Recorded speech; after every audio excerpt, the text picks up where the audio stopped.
자, 이제 제2절에 있는 용도 지역의 행위 제한. 가장 어렵다고 사람들이 생각합니다. 그래서 용도 지역의 행위 제한을 갖다 한번 잘 정리하고, 이거는 우리가 한 문제라고 생각하시면 되는데요. 넓은 의미에서 보면 두 문제라고 생각할 수 있어요. 그래서 또 이거는 실전에 가장 중요한 거지만 그 숫자를 외우려고 하지 마세요. 크게 이해를 해놓으면, 알겠죠? 이해를 해놓고 거기 너무 부담 갖지 마시고 크게 이해를 하면 나름대로 그 순서의 크기가 곧 글자의 순서 크기적 개념이 우리가 알고 있는 개념이 그게 바로 그 전체의 크기랑 맥락이 같다, 이렇게 생각하시면 되겠습니다. 그러면 한번 지금부터 한번 보도록 해봅시다. 용도 지역에서의 행위 제한 나가도록 해봅시다. 그러면 이렇게 우리가 정리를 해볼 필요가 있습니다. 자, 보면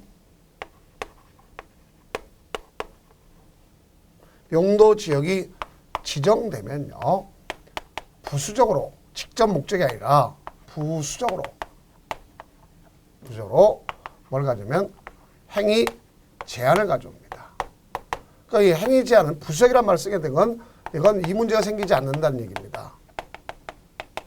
손실보상 문제 생기지 않는다는 얘기고, 그 다음에 보니까 이 행위 제한을 가져왔다 그런데 이 행위 제한의 의미가 바로 어떤 뜻인가 하는 걸 봐줘야 되겠죠. 자, 여기는 반드시 근거가 있어야 되는 거예요. 그래서 행위 제한할 때 근거가 있다면, 근거는 원칙이 있고 원칙이 있다면 예외, 개별 규정이 있다, 특례가 있다고 볼 수 있겠죠. 개별 규정. 그럼 원칙은 뭐에 의한지 정확히 하시면 되겠죠. 원칙은 이건 대한민국 전 국토를 상대로 하는 거 아닙니까? 그렇죠? 그래서 전 국토를 상대로 하니까 대한민국 어디 가나 상업지역의 행위자는 거의 동일해야 되겠죠. 지역적 특색은 조례가 정하고. 알겠어요? 그래서 여기는 원칙적으로 뭐 해야 하느냐? 자, 여기에 해야 한다는 얘기죠. 대통령령. 그럼 대통령령에 의한다는 건 국토의 계획 및 법 시행령에 따른다는 얘기죠. 그래서 거기 보면 이 시행령상에 보면 별표 규정이 있습니다. 별표 규정에 의해서 제가 왜 이렇게 하느냐면 이 시행령상 별표 규정에서 열거주의를 취하고 있다는 얘기죠. 하나하나 나열되어 있다 하는 얘기입니다. 여기에 의한 것이고, 그러면 여기가 없고 개별 규정에 의한다, 개별법 적용받는 경우가 있다 하는 것을 아시면 되겠죠. 그러면 특히 이렇게 열거주 규정 중에서 우리가 몇 가지 관점을 보면 열거되어 있는데 이 별표 내에 이렇게 되어 있습니다. 법령에서 건축할 수 있는 건축물, 그 다음에 건축할 수 없는 건축물, 이렇게 되어 있단 말입니다. 그러니까 건축할 수 있는 건축물, 건축할 수 없는 건축물, 이렇게 규정되어 있다는 걸 정확하게 이해를 하시면 되는데, 자, 이 중에서 우리가 보면 앞서 제가 선행학습에도 얘기했던 것처럼 건축할 수 있다는 얘기는 열거되면 건축할 수 있다는 건 이건 부정적인 거죠. 그렇죠? 그래서 부정적이다 볼 수 있습니다. 그러니까 여하튼 부정적인 거란 말이에요. 그러니까 이거는 여기 있는 것만 할 수 있지 나머지는 못한다 소리잖아. 그렇죠? 열거되어 있는 것만 할 수 있다는 얘기가 나머지는 못한다는 얘기죠. 그러니까 가장 중요한 게 나머지가 중요한 거지. 나머지를 못한다 소리잖아요.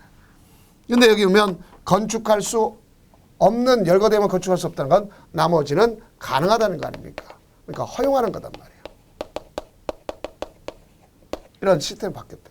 그러니까 이렇게 된 것이 여기 부정적인 것이 14개고 긍정적으로 바뀐 7개다를 알 수 있습니다. 그럼 이제 그 중에 가장 대표적인 우리가 기초로 하면 개별 규정 나가기 전에 대통령령으로 정한 것 중에 뭐가 있냐? 전용 주거 지역 하면 건축할 수 있어야 보존하는 거죠. 있는 건축물서 뭐가 있냐? 단독주택, 그 다음에 우리가 일정한 경우에 공중화에서 대피소 이런 것 같은 것으로서의 그걸 제외하고 일정 근생조의 바닥 면적이 1000제곱미터까지 가능하다 볼 수 있겠죠.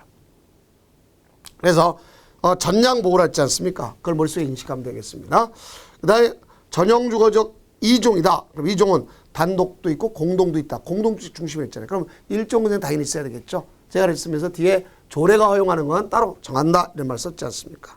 그 다음에 일종의 일반 주거적, 일편 주성, 편리한 주거환경을 조성하는 걸 했지 않습니까? 그래서 건축할 수 있는 것으로서 거기는 단독, 공동주택은 사치니까 아파트를 질 수가 없죠. 그렇죠? 공동주택 일정 근생이 있습니다. 그러면서 초중 고등학교까지 지을 수 있다 그랬죠. 노유자 시설 이런 곳이 있을 수 있구나 하는 것을 이건 법에서 허용하는 거. 조례까지 설명하지 맙시다. 자, 그래야 되겠고 만약에 조례가 허용한다면 이종 근생 중에는 종교 집회장만 언급이 된다 하는 것을 꼭 정리해주면 되겠습니다. 그럼 이런 데다 격리병원 같은 거 치면 안 되죠. 의료시설 중에 격리병원 제외시켜야 되겠죠. 자, 그런 걸 적용되겠습니다. 그렇다면 자, 거기 기출 문제를 갖다 한번 보도록 해봅시다. 국토의 계획 및 법령상 용도 지역의 세분 중 편리한 주거 환경을 조성. 1편 조성. 그러면 일반 주거지라는 걸 알겠네요. 자, 조성을 위해서 필요한 지역. 건축할 수 있는 건축물이 아닌 것. 단 건축물은 4층 이하고 조례는 고려하지 않는다. 분명히 조례 고려하지 않는다 그랬죠. 그러면 4층이란 건 1종이란 말이죠. 왜? 저층 1종, 4층, 2종은 중고층, 2종은 중층, 3종은 중고층 이렇게 되는 거 아닙니까? 자, 그걸 연상하시면 되겠죠. 그러면 동물 미용실 2종 근생이네요. 등장할 수 있다 없다? 없다. 기숙사 공동주택에 등장할 수 있죠. 아파트만 못 등장하는 거 아닙니까? 또 두 번째 초, 중, 고등학교 등장할 수 있죠. 양수장, 정수장 이거 뭐요? 근생 아닙니까? 전까지 자, 단독주택 등장할 수 있겠죠. 자, 그러면 1번이 틀렸구나 볼 수 있겠어요. 네, 2종의 일반 주거지역이다 그랬을 때 여기는 결론적으로면 우리가 그 층수제한을 받지만 단독주택 등장할 수 있겠고 공동 일종근생 종교시설 이런 거 다 등장할 수 있겠죠. 초중 고등학교 노유자 시설 이렇게 등장. 그럼 종교시설 등장할 수 있다는 거 잘 아셔야 되겠고 일종근생 등장할 수 있구나 하는 것을 알 수 있습니다. 네, 3종의 일반 주거지는 단독, 근동, 일종근생, 종교시설 역시 초중 고등학교 노유자 시설 이런 곳이 등장할 수 있겠구나 하는 것을 아시면 되겠죠. 자, 그 내용 가지고 정리하면 되겠습니다. 그다음 이제 가장 중요한 건 준주거지역이죠. 준주거지역은 우리가 뭐라 볼 수 있어요? 건축할 수 없는 건축물을 배웠죠.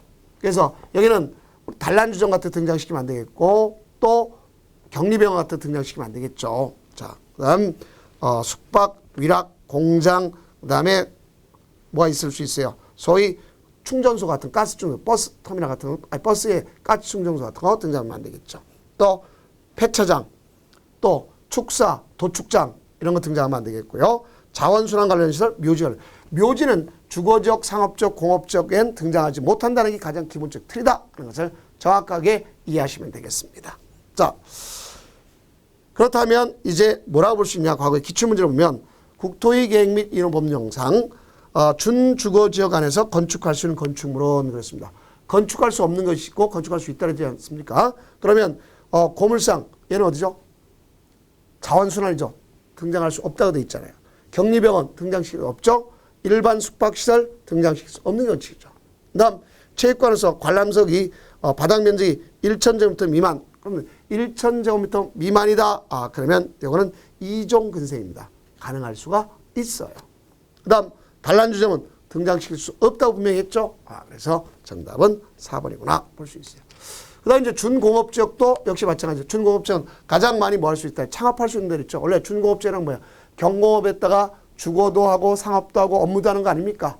자, 그렇기 때문에 건축할 수 없다가 중요하다 그랬죠. 두 가지. 그래서 묘지에 춤춰는 안 된다. 제가 이렇게 얘기를 했죠. 그래서 묘지 관련 시설하고 위락시설만 못 등장하는 거다. 이렇게 정리해 주면 되겠습니다. 그 다음 이제 계획관리지역이 있죠. 여기 또 건축할 수 없는 으로 다 바뀌었죠. 이렇게 됩니다. 그럼 전통적으로 보면 이제 여기 있는 이 네거티브의 가장 핵심적인 것이 바로 뭐가 있느냐. 두 가지가 있죠. 농림지역과 자연환경보전지역.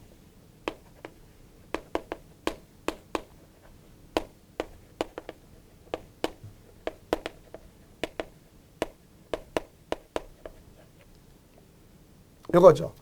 그러니까 농림지역도 건축할 수 있는 거래죠. 그 나열된 것만 건축할 수 있는 겁니다. 나머지 못하는 겁니다. 그래서 여기는 6가지 정도가 되겠고 여기는 2가지 정도 됩니다. 농림지역에서는 따라서 얘나 얘랑 공통적인 것이 있죠. 공통적인 것이 2가지가 있습니다. 자, 뭐가 있냐? 환경을 제해하지 않는 범위 내에서의 농어가 주택으로서 단독주택, 오로지 단독. 다가도 안 돼요. 자, 그 다음 두 번째는 초등학교를 지을 수 있겠죠.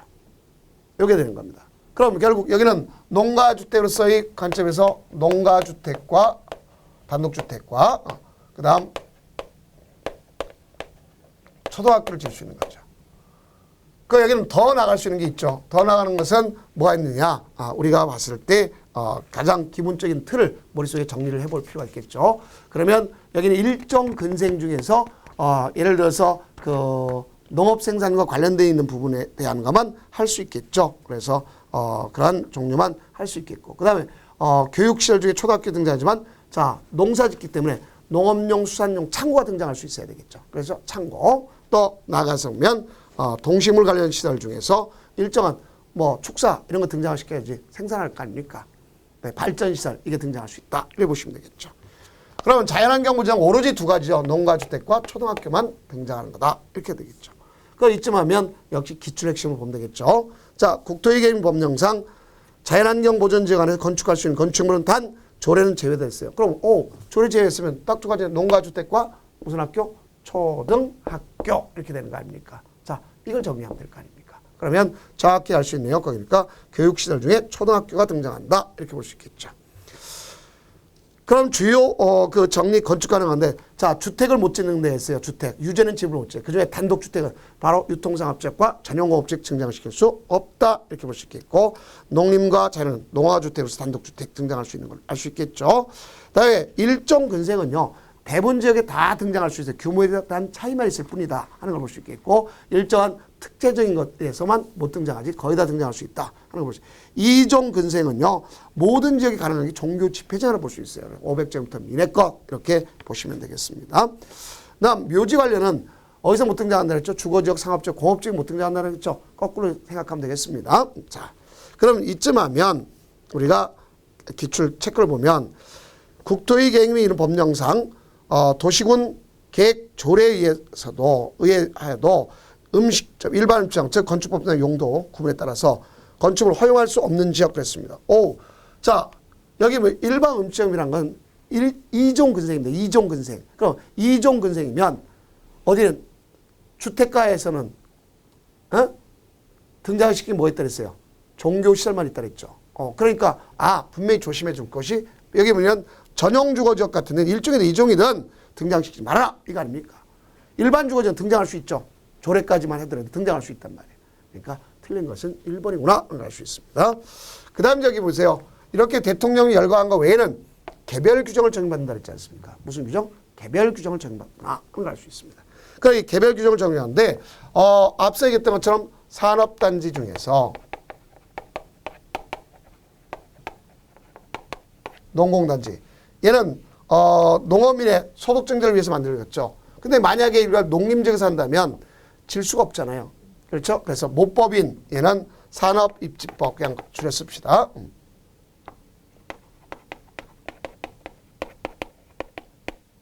여기에 따라서 질 수 있는 거죠. 그래서 산업입지 및 개발에 관한 법률에 따라 독되어 있다 하는 것을 아시면 되겠죠. 다음 이제 뭐냐? 농림지역 중 그래놨습니다.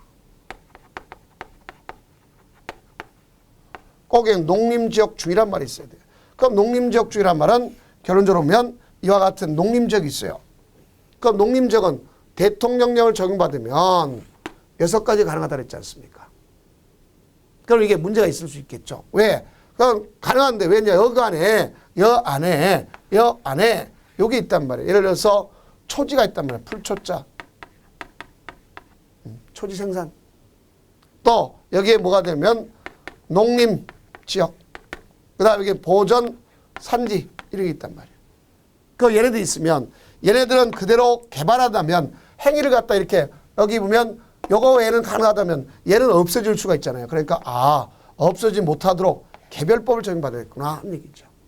그래서 초지는 오로지 무슨 법? 초지법. 농림지역. 네.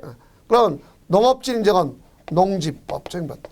그 다음 보전산지는 산지관리법을 적용함에 따라서 개발하지 않고 이게 생산적으로서 가져가게 됐다. 그런 걸 볼 수 있겠죠. 그래서 농림지역 중 초지는 초지법, 농림지역 중 보전산지는 산지관리법, 농림지역 중 농업지인적은 농지법을 적용받는다. 그래서 농림지역 생산이죠. 그래서 초보농, 초산농 연결해 봅시다. 초보농, 초산농 같이 자 이래주면 되겠습니다. 그 다음 이제 뭐가 있냐면 자연환경 보전지역 중 이게 되는 거죠. 그래서 여기 이미 자연환경 보전지역이 있습니다.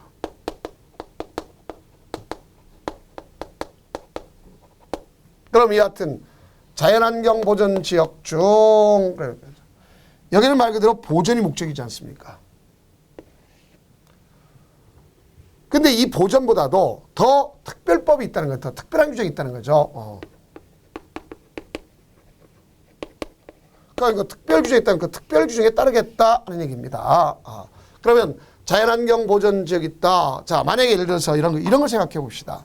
내가 딱 보니 자, 여기 하천이 있어. 자, 여기가 아주 경치가 좋아. 근데 이 지역을 떼어보니까 자, 자연환경 보전 지역이야. 그러면 내가 여기서 공법 시간에 지루하죠, 그죠? 졸 사람 졸단 말이야. 졸지 않았어. 뭐는 딱 뛰더라. 저따 집 지면 좋겠지?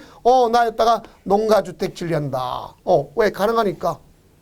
그래서 시청이나 구청 쫓아가요. 건축 허가권자한테 쫓아가. 그래서 건축 허가권자한테 건축 허가를 갖다 요청합니다. 근데 속된 표로 이게 반려가 돼버렸어. 왜 반려됐냐? 허가를 갖다 안 해주다는 얘기죠. 요청했더니만 분명히 공법선행 얘기하는데 자연환경보전지역에서 농가주택 가능하다고 저 배웠습니다. 그렇죠? 그러면 국토계획법 가능한 겁니다. 근데 뭐가 문제냐? 여기 문제네요. 특별법이 있구나. 보니까 여기가 상수원보호구역이야.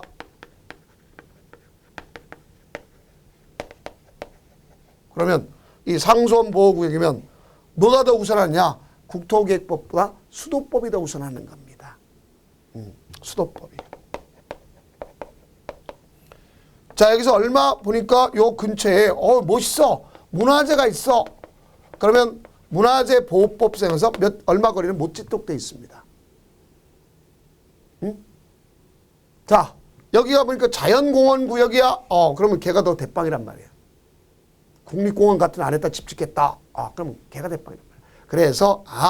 그래서 이걸 외울 때 우리 이렇게 앞에 그걸 따가지고 그래서 공자가 얘기합니다. 그래서 공자가 자연환경보전 공원구역은 자연공원법을 그다음 상수에게 말하길 상수원보전 수도법을 말하길 지천문이면 하늘의 이치를 깨달았어. 지천문. 지천문이면 해는 해요. 수는 수로다. 득도하는 애네. 그죠? 해는 해요. 바다는 바다고 물은 물이로다. 정말 잘 득도한 사람이죠. 이렇게 외우시면 됩니다. 더 딴 거 필요 없어요. 짝 짓기만 하시면 됩니다.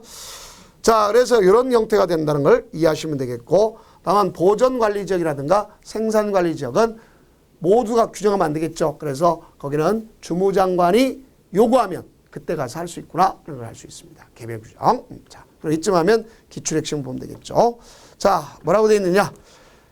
국토의 계획 및 법령상 용도 지역 안에서의 행위 제한에 관한 설명으로 옳지 않은 것.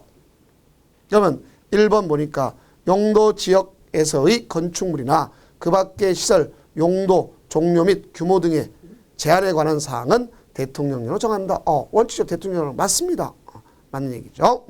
다음 두 번째는 산업 입지 및 개발의 법률에 따른 일반 산업단지. 자, 국가 일반 도시첨단단지는 다 뭐랬어요? 도시적으로 본다. 이렇게 됐죠. 그래서 여기는 가져오는데 얘는 산업 입지 개발의 법률에 따른다. 분명히 틀렸죠. 왜냐하면 얘는 어디에 따라야 되겠죠? 그 법 자체는 일반 산업단지 도시형이니까 국토계획법에 따라야 될 거 아닙니까? 농공단지야 이 법에 따른다. 이렇게 해줘야 되겠죠. 그래서 결론적으로 2번이 틀렸으면 알 수 있겠고. 농림지역 중 농업진흥지역은 농지법. 맞죠? 농은 농이다. 당연히 맞죠. 그 다음 자연환경보전 상수. 뭐 했어요? 상수원보호구역은 바로 뭐에 의한다? 수도법에 따른다. 맞죠? 이렇게 되는 겁니다. 다음 자연환경보전 수산자원보호 뭐예요? 수는 수로다. 수산자원 관리법에 따른다. 맞는 얘기 아닙니까? 그럼 지금까지가 건축에 대한 행위 제한 가장 어려운 걸 맞췄습니다. 그 다음에 이제 뭐가 있냐면 규모 제한에 대한 내용을 나가도록 되겠습니다. 무슨 제한? 규모 제한. 자, 그래서 여러분들 규모 제한에 대해서 보도록 해봅시다.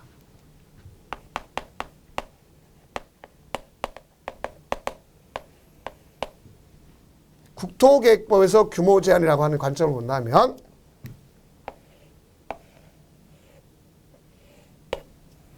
이만한 대지가 있어요. 그랬다가 건물을 지을 거 아닙니까?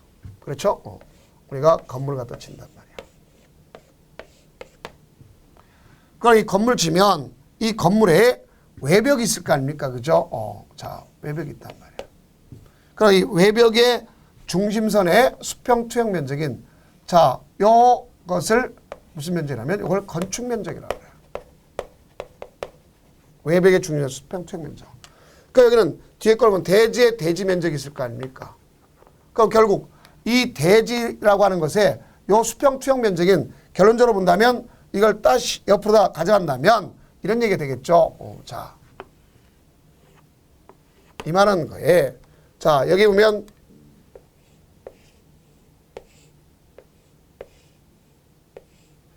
그래서 요 중심선의 수평 투영 면적 바로 요 놈이 가리고 있는 율.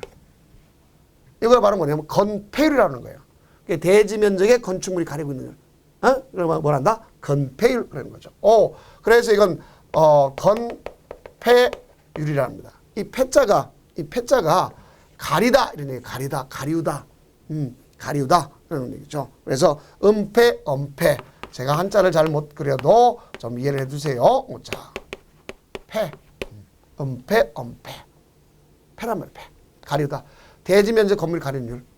또 대지 면적에 대한 건축 면적 비율 이걸 얘기하는 거죠. 그다음 용적률이라고 하는 것은 위로 쌓는 걸 얘기하는 쌓는 거. 그럼 이 대지 면적의 몇 배 쌓는다. 쌓는다. 이걸 갖다 뭐라고 쓰면 용적이라는 얘기죠. 그래서 이걸 용적률이라는 거죠. 적자란 건 쌓다 이런 얘기죠. 용적률. 그래서 쌓다 이런 얘기입니다. 그러면 이 중에서 우리가 이제 가끔 하다 보면 용적률이라는 것은 뭐라고 볼 수 있냐? 계산할 때 이렇게 볼 수 있겠죠. 대지 면적의 건축물의 연면적 비율을 얘기한단 말이에요. 그래서 이 어떤 대지 면적에 대한 건축물의 연면적 비율이기 때문에 바로 이 연면적하고 용적률 산정지 연면적은 같은 소리가 아닙니다. 같지가 않아. 그래서 이 중에 연면적이란 건 하나의 건물의 바닥 면적을 모두 합치는 걸 얘기하는 거예요. 하나의 건축물에. 그럼 두 개 동 있다. 그럼 두 개 동의 바닥 면적 모두 합치는 걸 얘기하는 겁니다. 알겠죠? 그래서 그 내용을 갖다 볼 수 있겠고, 그렇다면 결론적으로 보면 이 용적률에는요 제외되는 게 있어요. 그 교재했지. 제외되는 뭐가 있느냐? 우선은 기본적으로 보면 지하층 제외가 되죠. 지상층의 주차도 제외됩니다. 그 다음 우리가 초고층 건축물의 피난안전구역이라는 게 있어요. 그래서 피난안전구역.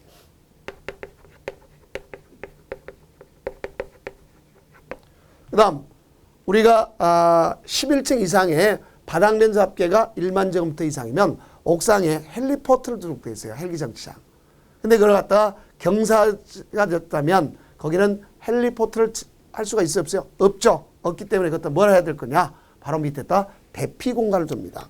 그래서 이 대피 공간. 그럼 원래 아파트의 여러분들 잘 아는 것처럼 베란다라고 그러는데 베란다가 아니라 발코니입니다. 발코니의 경우도 원래 대피 공간의 일종이었었습니다. 그래서 소방법이 지행 없는 한 바로 거실처럼 쓰는 거죠. 거실로 쓰는 걸 볼 수 있다. 이걸 볼 수 있겠죠. 그래서 이와 같이 규모 제한은 크게 보면 두 가지가 있죠. 규모 제한은 뭐가 있느냐? 건폐율과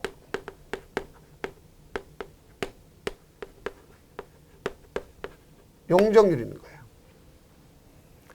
그래서 이 건폐율과 용적률을 규정하기를 3단계로 규정합니다. 법률로서 최대한을 규정이죠. 법률로서 최대한. 그 다음에 두 번째는 대통령령으로서 얘를 세분화시킵니다. 그 다음 요 조례가 나오는 것은 과거 빼놓고 요새 나오지 않습니다. 그래서 조례에 의해서 뭐 할 수 있냐. 조례에 의해서 특례가 인정하고 강화도 하고 완화도 합니다. 그러니까 이 강화는 건폐율만 해당해요. 과밀 억제를 위해서. 그래, 그 내용이 있습니다. 근데 우리는 지금 있는 특례까지 갈 것 없이 여기까지만 일단 해보자는 얘기죠. 왜? 시험 문제가 거의 이후에 나오니까. 그러면 지금 뭐가 있어요? 용도 지역 지정에 따라서 행위 제한 중에서 첫째 건축 제한이고 두 번째 규모 제한이라는 거 아닙니까? 그렇죠? 그러면 결론적으로 본다면 얘는 법률의 최대한을 규정했다 그랬죠? 그럼 최대한을 갖다 지금부터 공부하면 될 거 아닙니까? 이 얘기죠. 그러면 자, 법률에서 허용하는 것은 4가지가 9가지가 된다 그랬죠. 그럼 4가지가 9가지 되는 걸 지금부터 머릿속에 딱 정리해 보자는 말입니다. 그럼 이렇게 할 수 있죠. 자, 도시지역에는 앞에 걸 따가지고 그냥 앞에 걸 따가지고 합시다. 도시지역은 주상공록 이렇게 주거지역, 상업지역, 공업지역, 녹지지역. 그래서 주상공록. 다음 관리지역이 있습니다. 관리지역은 계획관리지역, 생산관리지역, 보전관리지역, 그래 계생보.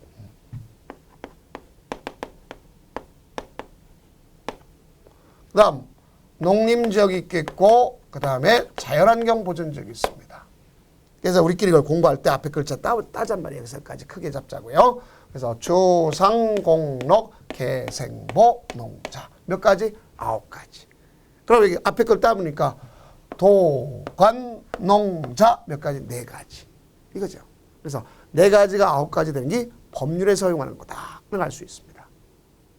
그래서 이렇게 정리하면 돼요. 그러면 자, 여기서 건폐율이 얼마냐? 이렇게 보면 되겠죠. 나가서 용적률이 얼마 되냐? 이걸 공부하면 될 거 아닙니까? 그러면 이렇게 나눌 수 있어요. 도시역 안과 밖으로. 이 안과 밖으로 나눠가지고 어떤 차이점이 있는가를 정확하게 근거하면 되겠죠. 그러면 여기는 70, 90, 70, 20 도시역 안은. 그 다음 여기는 500, 1500, 400, 100. 이 중에 대빵이 누구냐면 상업적인 대빵이죠. 그렇죠? 그래서 900과 1500 가장 높죠. 그럼 여기 보세요. 기본적으로 자, 얘는 7972 친구끼리 7972 얘는 1500짜리 양쪽에 500 있다고 생각하면 되죠. 그럼 이제 친구끼리 어떻게 지내줘야 돼요? 어떻게 지내야 돼요? 친구끼리는 자, 사이좋게 지내야 돼요. 그래서 7972 친구끼리는 사이좋게 지내자. 됐습니까? 더 이상 읽을 거 없죠? 자, 주상공록, 계생보, 농자. 그래서 친구끼리 사이좋게 지내자. 뭐 더 이상 읽을 거 없네. 그렇죠? 그 다음 여기 용적률은요. 자, 여기만 80이고 100이고 나머지는 80입니다. 그래서 좀 안 좋지만 계백객사 황산벌에 돌아가셨죠? 계백은 객사하셨습니다. 그렇죠? 그래서 나 비하하는 뜻이 아닙니다. 여러분들 공부하기 좋게. 그럼 도시역 바깥에 얘는 언젠간 도시역에 편입이 됩니다. 편입이 되면 이 중에 녹지지역에서 자연 녹지하고 여기서 생산 얘네들 합쳐서 여기는 이놈들을 합쳐가지고 뭐라 볼 수 있냐? 여기 있는 걸 합쳐서 이렇게 볼 수 있어요. 이걸 합쳐서 성장관리 방안을 지정할 수 있어요. 성장관리 방안을 지정할 수 있단 말입니다. 그래서 그 중에 이제 건폐율 같은 경우는 성장관리 방안이니까 1.25배 완화시켜요. 건폐율은. 그럼 이거는 얼마까지 할 수 있냐? 최대가 1.25배니까 50%. 여기는 125%. 이렇게 할 수 있어요. 그 다음 나머지 얘네들은 세분대들 똑같아. 70과 20.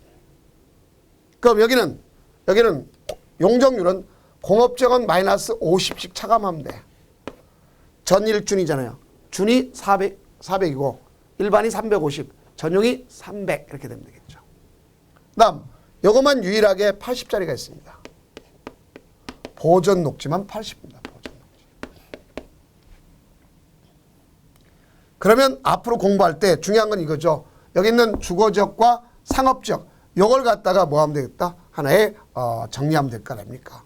그래서 여기 있는 이 두 가지를 어떻게 나열할 건가 한번 봐야죠. 이렇게 나열하면 되겠습니다.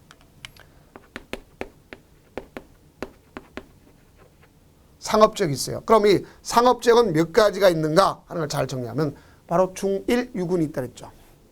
중1, 유군. 그래서 중심상업지역, 일반상업지역, 그렇죠? 유통상업지역, 근린상업지역 이렇게 중1, 유군. 그 다음 나가서 여기 보니까 주거지역이 있죠. 자, 주거지역이 있어요. 주거지역으로서 예를 보면 가장 중요한 것이 준주거지역이 아닙니까? 그 다음 일반 주거지역이 있습니다. 일반 주거지역 중에서 일반 주거지역 중에 3종 가장 중요하겠죠. 그 다음 일반 주거지역 2종, 일반 주거지역 1종, 그 다음 전용 주거지역 2종, 전용 주거지역 1종. 자, 이 크기가 결국 건폐율 용적 크기나 거의 유사성을 띠겠죠. 위로 올라가서 크단 말입니다. 그러면 자, 지금부터 한번 봅시다. 건폐율이 얼마고 용적률이 얼마다 하는 것 갖다 정리해 보면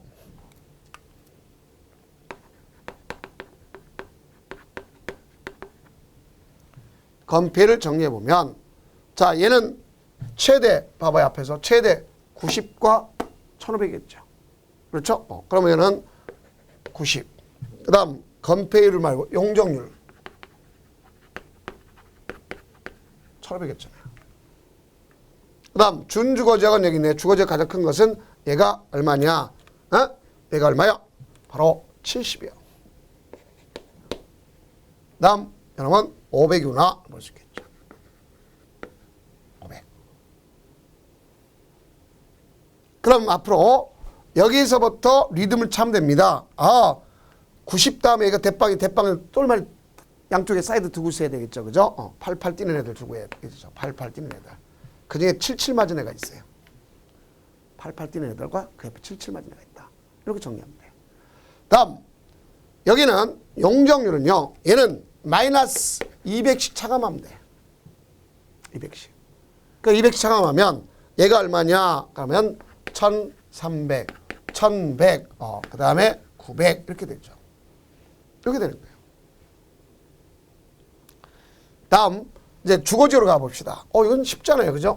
주거지역에는 여기만 3종짜리면 유일하게 50입니다.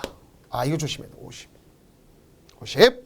다음 나머지가 60, 60, 50, 50 이렇게 돼요. 그러면 여기는 얼마냐? 이놈이 역시 300입니다. 300. 자, 그럼 이 중에 얘네들은 얼마씩 빼나가느냐?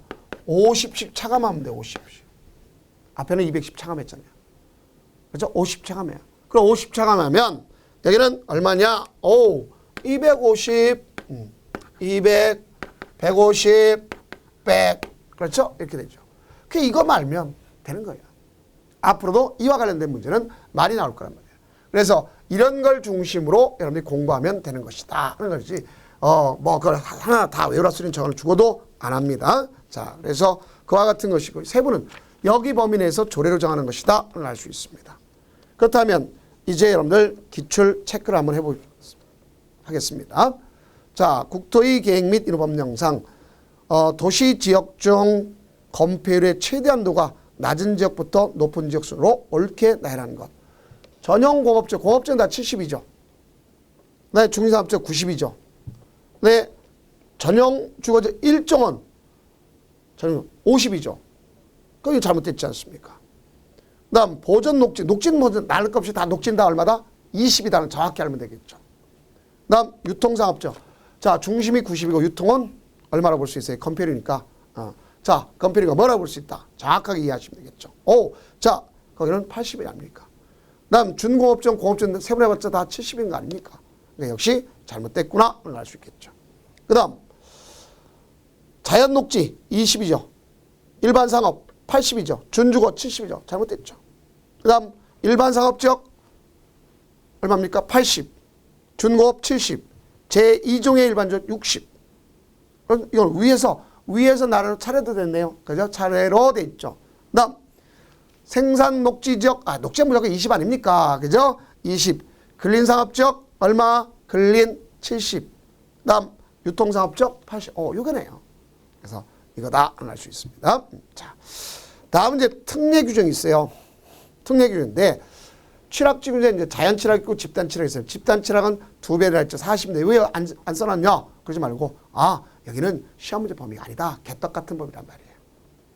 자속한 표현이 아니라 개발 제한 구역 지정 및 관리관 특별조치법 개떡 같은 법이다. 라고 하시면 되겠죠. 그 다음 가서 개발진흥지구인데 도시적 외에서 대통령으로 정한 용도만 해당하는 겁니다. 그래서 여기는 도시역 바깥은 결국 개발과 관련됐으면 계획계획서랑 똑같이 가져가야 되겠죠. 그래서 계획관리자 똑같이 40과 100 이렇게 되겠죠. 그 다음 수산자원보호구역은 바다의 그린벨트란 말이야. 블루벨트. 육지에는 그린벨트. 그린벨트는 건폐율이 20의 2배니까 41조. 여기도 마찬가지죠. 바로 뭐다? 40%예요. 그다음 용적률은 80입니다. 제가 못 쓰는 글자에서 악필이죠. 악필. 최대 악필 아닙니까? 제가 보니까. 근데 제가 또 이렇게 악필을 해서 숫자를 살짝 이렇게. 그럼 한자를 못 썼어요. 80 썼네요. 한글로 숫자 쓴 것 같지만 뭘 썼다? 80 썼단 말이에요. 이해됐어요? 자, 그래서 그렇게 된다. 다음 자연공원구역이 있습니다. 그래서 여기면 자연공원법에 적용받는데요. 100%야. 그런데 여기는 공원 밀집 마을 같은 경우는 더 완화시켜 줍니다. 그 안에 150. 그 다음 걷다가 공원 집단 실하겠다. 리조트 같은 거 건설하겠다. 커야 될 거 아니야. 그죠? 그럴 때 200까지 해준다는 걸 알 수 있습니다. 그 다음 농공단지는 농업인의 소득 증대를 위해서 만드는 거랬죠. 그러니까 이건 대통령령 적용받는 게 아니라 뭐예요? 산업입지 개발의 법률 적용받죠. 그러니까 건폐율은 얼마까지? 공업지역이 똑같으니까 70%. 자, 공업지역의 절반 용적률은 자 전용공업지역이 얼마죠? 300이죠. 절반 150 이렇게. 다음 그럼 누가 삐집니까? 국가산업단지, 일반산업단지, 도시산업단지 얘네들 삐지죠. 얘네들이 어디요? 도시지역이죠. 공업지역이죠. 똑같이 하면 갈까요? 안 가죠. 그러니까 80% 주는 거예요. 이게 정책적 배려란 말입니다. 이렇게 하시면 돼요.